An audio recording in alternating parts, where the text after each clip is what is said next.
So I'm Lucy and I work at Bangor University, and I'm looking to expand the bottleneck that is created by proteases in order to increase nitrogen acquisition in plants.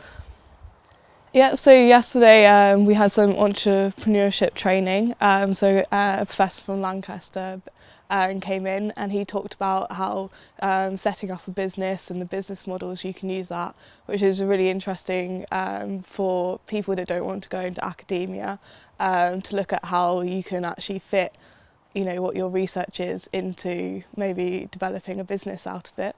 And then with Nick Skinner, we've been working on sort of behaviours, looking at how to interact with people in the workplace and how that can be better for you because you know how to get the most out of people with regards to their behaviour. Yeah, definitely. It's not really something you get trained on, especially in university on your undergrad. It's not something that really comes into the curriculum. And so being able to get the opportunity to do it as a PhD student is really good, especially as you're in more of a work environment. So you have more of the work relationships that you've got to deal with. You're dealing with more personality types and that. So yeah. Yeah, like I always have sort of thought about reflecting of what I've done, especially with presentations. After I do presentations, I always try to think like, oh, how would I do it better? So it's good to have that process reiterated and how that is important to improve on your presentations and things like that. Yeah. Yeah, definitely. I'm more looking to not go into academia, so either industry or policy. So I think this is really helpful to me because it's taken aside from the research and going more into the industry business side of things.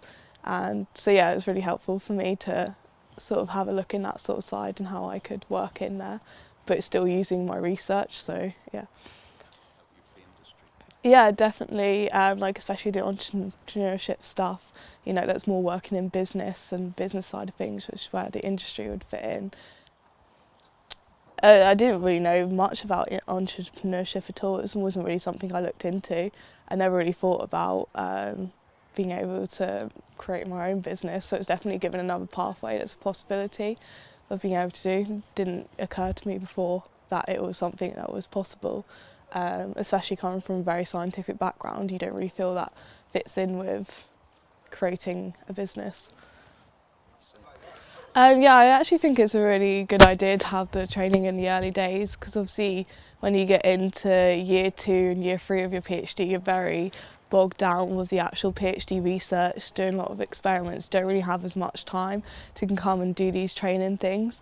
So because I'm mainly focusing on writing my lit review and coming up with ideas for specific research questions and experiments, it's a good opportunity to sort of, one, take a break from that, and two, it can sort of help influence, what my research actually would be about. Because if I'm thinking like, oh, I want to go and do this in the future, I can actually change my research now rather than, you finding it out in year 3 and you're like, oh, it's too late now because I've already done everything, basically.